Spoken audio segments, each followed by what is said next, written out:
Bon, on va pas se mentir, ce soir, on a plutôt kiffé ce match. Le but magnifique d'Ousmane Dembélé à la 23e minute. Quelle pépite, quel génie. Je rigole encore quand je pense aux gens qui nous disaient Ousmane Dembélé ne mériterait pas le ballon d'or. Ousmane Dembélé, actuellement, est l'un des meilleurs joueurs du monde, si ce n'est le meilleur joueur du monde en activité. Son problème, Ousmane Dembélé, ça a toujours été le même. Ce problème d'Ousmane Dembélé, ça a toujours été le fait qu'il passe trop souvent à l'infirmerie. Mais sinon, c'est un joueur exceptionnel, Ousmane Dembélé. Et les gens qui l'ont critiqué en disant que c'était un ballon d'or en mousse, entre guillemets, franchement, soit vous connaissez rien au football, soit vous avez rien compris.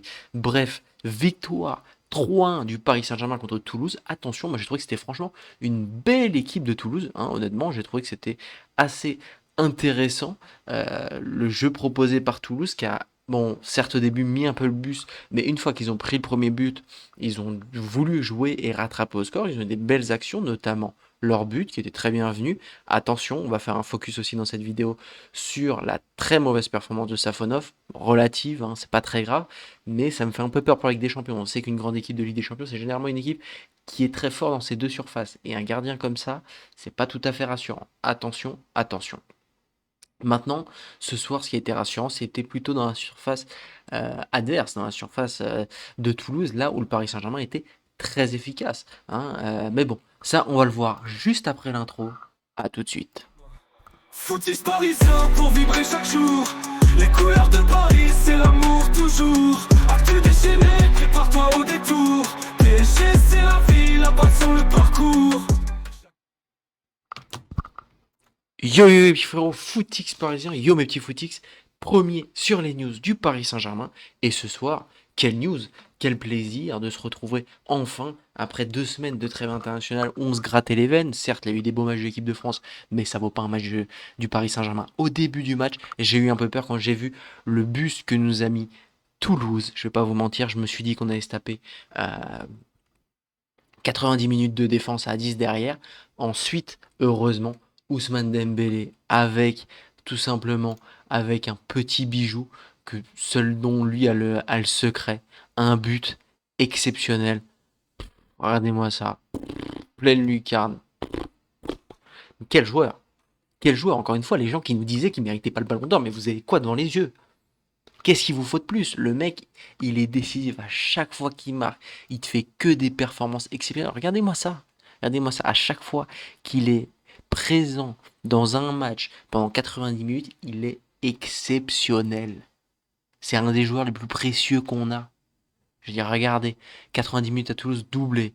Bon, là, il y a juste ce retour contre Chelsea, mais bon, l'équipe gagne 3-0, où il a été un peu invisibilisé. Chelsea l'aller, il est exceptionnel, très très fort, 7,9 de notes, il suffit juste de voir les notes. 75e, 74 minutes, un but, enfin je veux dire, à chaque fois qu'il joue les matchs en entier ou qu'il joue des grosses parties de match, il est décisif, il suffit juste de regarder ça, à quel point il est bon, à quel point il est précieux pour le Paris Saint-Germain. Et ce soir encore, il te met un doublé exceptionnel. Lui qui avait commencé euh, l'année blessé, etc., il a joué que la moitié des matchs. Si tu regardes le classement des buteurs, il est déjà à 10 buts en Ligue 1. Et le premier est à 16 buts. Et sachant en plus, Panicelli s'est blessé, donc il y aura plus de buts de Panicelli en Ligue 1. Est-ce que Ousmane Dembélé ne pourrait pas gratter un petit peu le titre de meilleur buteur de Ligue 1? Moi, je pense que c'est possible si on a Ousmane Dembélé en forme jusqu'à la fin de l'année. Honnêtement, c'est possible. En tout cas, espérons que ça ne sera pas Greenwood. Parce que bon, voilà, on n'aime pas trop le joueur ici, on n'est pas très fan du joueur. Ensuite, on a eu un très beau but également de Gonzalo Ramos. Quel joueur également. Franchement, Gonzalo Ramos, moi je vous le dis, quand il partira du Paris Saint-Germain et qui va être titulaire dans un grand club. Moi, je le vois titulaire. J'espère qu'il sera titulaire dans, pas à l'Atlético Madrid, mais je le vois plutôt dans un club comme ça. Je pense que pour l'instant, il va pas réussir à avoir la confiance d'un énorme club.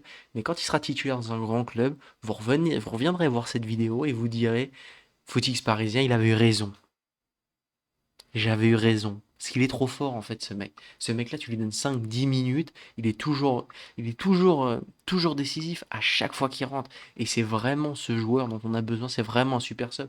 Et au niveau de la mentalité, c'est vraiment un joueur top. Franchement, c'est vraiment un joueur top. Et Luis Enrique dans la conférence d'après-match qui dit après chaque trêve international c'est très difficile, on a besoin de tout le monde pour gagner des trophées. Je veux souligner Ramos, c'est injuste ce que je fais avec lui, mais il montre toujours que je me trompe.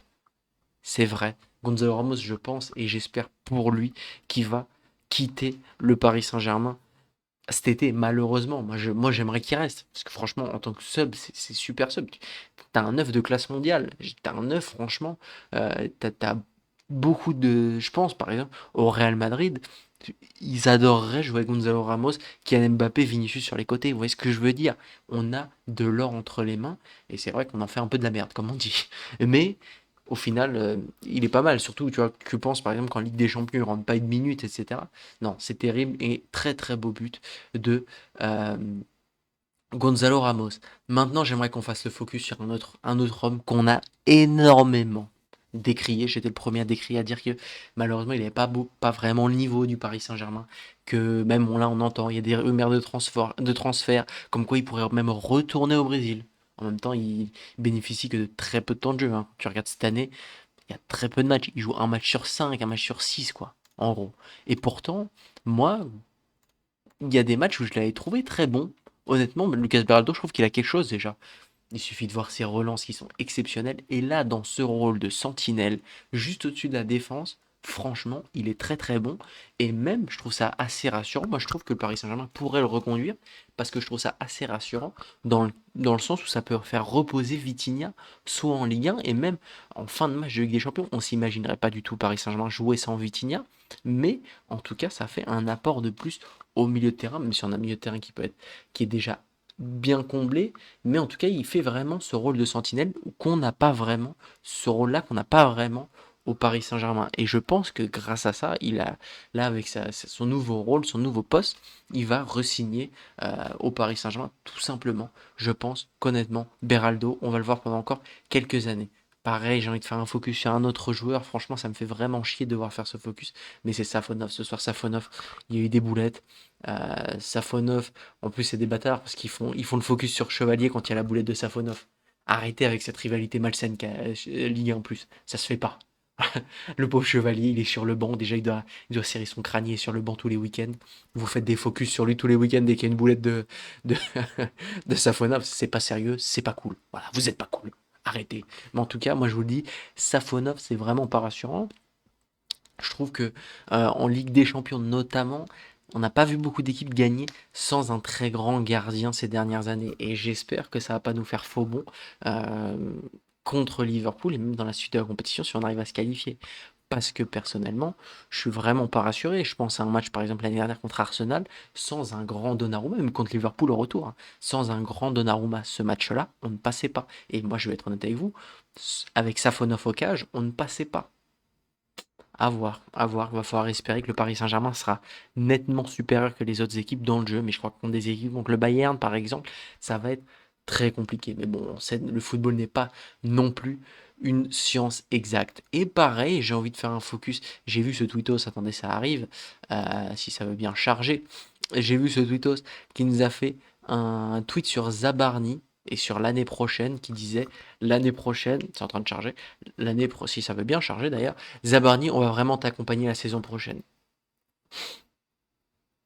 Moi, je suis d'accord. Franchement, je trouve que c'est un joueur intéressant. C'est un joueur qui est plutôt bon. Ça devient un très très bon joueur de Ligue 1. Encore une fois, on est difficile avec les joueurs du PSG parce que franchement, il y a quand même beaucoup de monde qui pourrait nous l'envier, Zabarni. Franchement, il y a beaucoup de monde qui pourrait nous l'envier. Par contre, là où j'aime pas, c'est qu'on dit l'année prochaine. Moi, Marquinhos, je le vois encore 2, 3, 4 saisons, hein. Marquinhos, je trouve, bon, même si il est souvent remplaçant maintenant cette année en Ligue 1 et que tu sens qu'il est vraiment préservé, etc. Je sais pas si c'est que physiquement vraiment il peut plus ou alors c'est que juste que Luis Enrique donne du temps de jeu à Zabarni. Mais voilà, je trouve que Marquinhos, c'est un joueur que je trouve toujours très très bon, même si on sait que Zabarni, c'est un joueur qui va rentrer dans le collectif petit à petit. J'espère que ça va se faire naturellement et que ça va pas faire comme par exemple un Thiago Silva où on va couper les ponts directement. Oui, j'espère que vraiment qu'on va traiter Marquinhos de la meilleure des manières. Pour moi, c'est pour l'instant la plus grande légende de ton club, c'est le joueur qui est le plus capé, le capitaine de la Ligue des Champions. Bon, voilà. Honnêtement, j'espère vraiment qu'on va bien gérer ça. Bref, la prochaine